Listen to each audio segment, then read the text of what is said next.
Pierrefonds, tout un programme.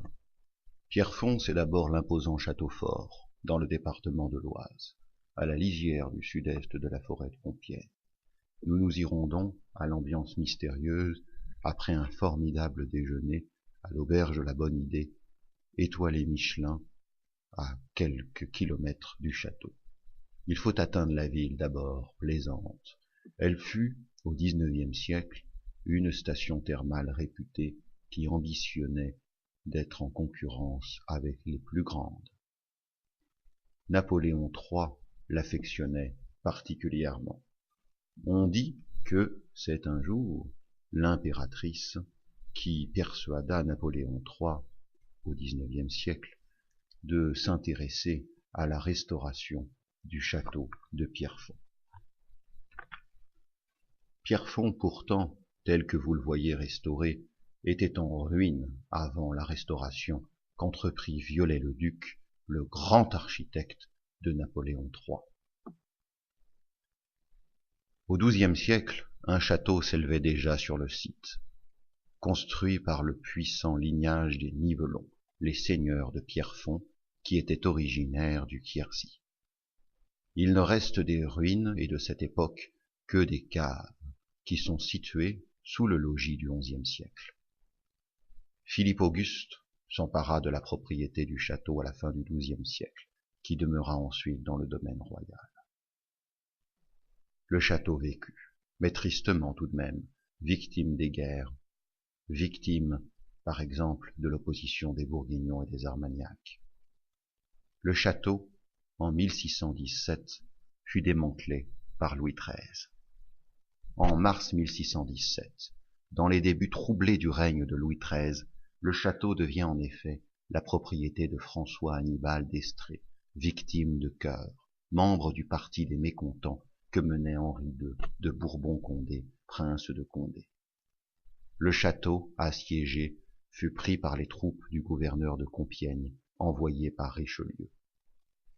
On peut dire que c'est Richelieu, secrétaire d'État à la guerre, qui entreprit précisément le démantèlement du château.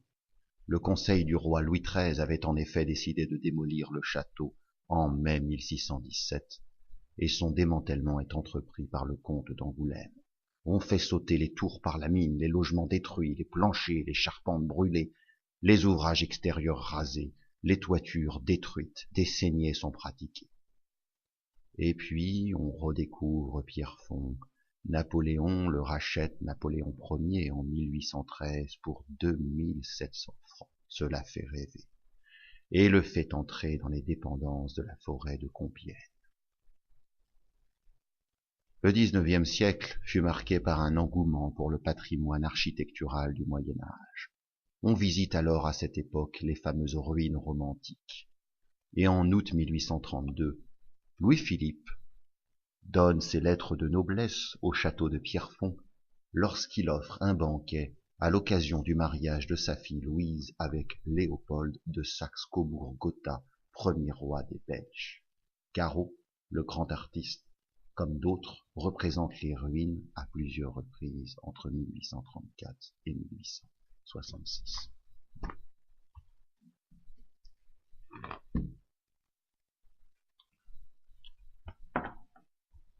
Mais Pierrefonds, ce fut aussi et d'abord la restauration qu'entreprit sur les conseils de Prosper Mérimée Eugène Viollet-le-Duc.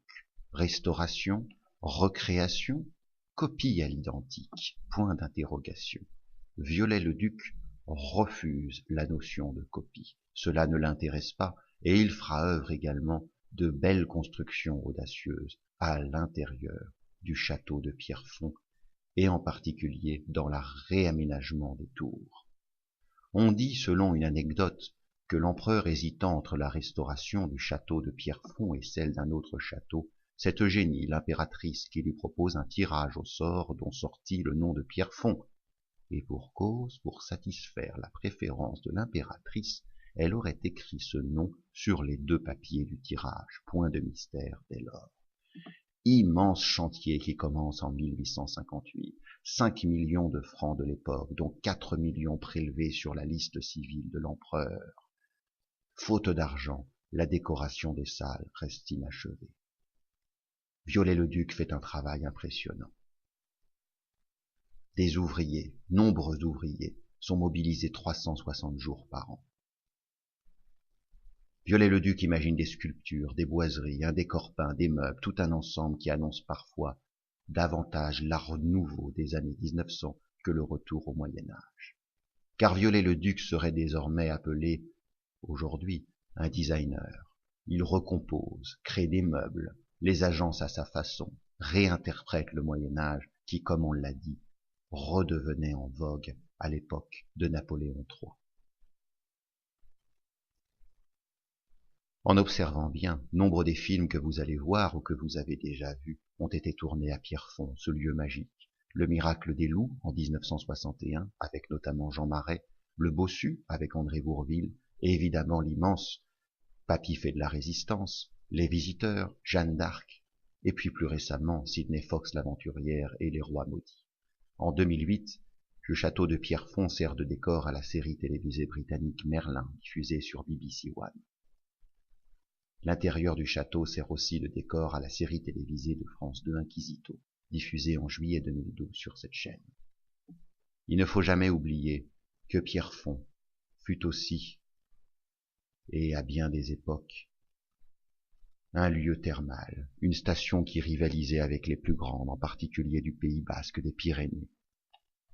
Pierrefonds, une délicieuse agglomération, semblant sortir d'une photo sépia de l'époque dite belle, qui commença par s'appeler Petra Fontis puis Pierrefonds, comme le rappelle l'immense ouvrage de Gérard Dalmaz, Le château de Pierrefonds, paru aux éditions du patrimoine du Centre des Monuments Nationaux.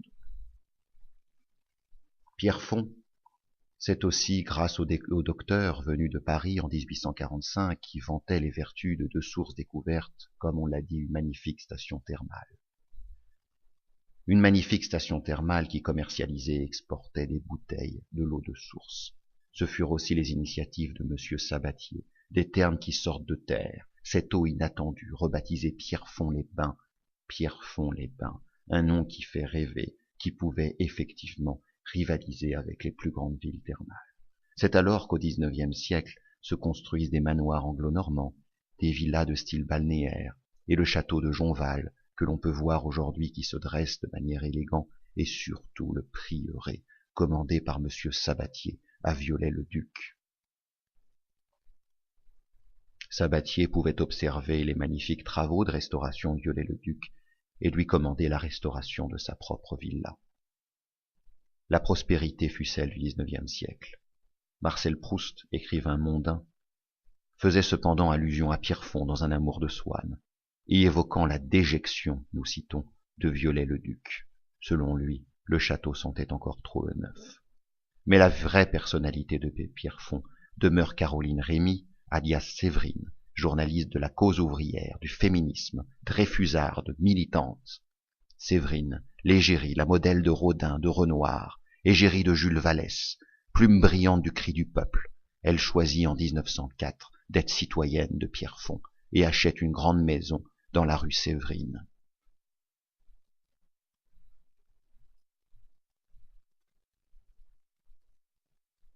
La Grande Guerre fit du mal à Pierrefonds et interrompit les travaux, rêves financiers d'un maire de Pierrefonds, Gustave Adolphe Clément Bayard. Vous pourrez y voir des cartes postales des époques anciennes, les cartes postales des ruines et les cartes postales de la Restauration, si vous allez au musée du château, avec de magnifiques maquettes qui racontent comment fut entrepris la construction par Viollet-le-Duc. N'oubliez pas, l'auberge de la Bonne Idée, étoilée Michelin, est un ravissement pour les papilles avant de vous rendre dans cette magnifique ville du château de Pierrefonds.